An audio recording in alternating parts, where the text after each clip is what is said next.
আবার কিছু আছে কথার মধ্যে শিরক, যেমন কেমন আছেন, আপনার দোয়ায় ভালো আছে। কেমন আছেন, আপনার দোয়ায় ভালো আছে। আপনার মায়ের কি অবস্থা, মায়ের অবস্থা ভালো, ডাক্তারটা সময় মতো না আসলে মাকে বাঁচানো যেত না। যাত্রা কেমন ছিল, জার্নি খুব ভালো ছিল, ড্রাইভার অনেক ভালো ছিল, ড্রাইভারের দক্ষতায় অ্যাক্সিডেন্ট থেকে নিশ্চিত অ্যাক্সিডেন্ট থেকে বেঁচে গেছে। আমি না থাকলে কাজটা হতো না, ভাগ্যিস আপনি ছিলেন, না হলে আমার এই বিপদ থেকে রক্ষা হতো না। প্রচুর কথা বলতে গেলে সারা রাত চলে যাবে, কথার মধ্যে বেশি শিরক হচ্ছে। এমনকি অনেক গানের লিরিক্স দেখবেন, তোমাকে ছাড়া বাঁচবো না, তুমি আমার জীবন, তুমি আমার মরণ, এ ধরনের কথা আছে না? আসমান জমিন চন্দ্র সূর্য সব তোমার, তোমার জন্য চাঁদ নিয়ে এসে দিব, চাঁদে বাড়ি বানাবো, কত কথা।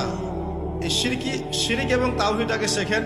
শেখার পরে আপনি উপন্যাস পড়বেন, কবিতা পড়বেন, গানের লিরিক্সগুলো পড়বেন, দেখবেন যে শিরিক দিয়ে ভর্তি। এমনি এমনি আল্লাহ পাক বিষয়গুলোকে হারাম করেন না, এখানে শিরক আছে, অনেক ক্ষেত্রে কুফরি কথা আছে, অনেক ক্ষেত্রে আবার ভক্তি প্রদর্শন করতে গিয়ে অতি ভক্তি হয়ে যাচ্ছে। আর হারাম ইনস্ট্রুমেন্ট তো আছেই, সব মিলিয়ে এই বিষয়টা হারাম।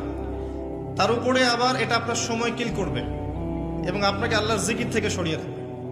যখন আপনি এগুলোর মধ্যে ডুবে যাবেন, ওই মোমেন্টে আপনি আল্লাহকে ডাকতে পারবেন না, ওই সময়টা ওরা খেয়ে ফেললো। সব মিলিয়ে বিষয়টা হারাম। তো এরকম কথায় অনেক শিরক হয়। তো বেসিক কথা হচ্ছে 3 ভাবে শিরক হতে পারে।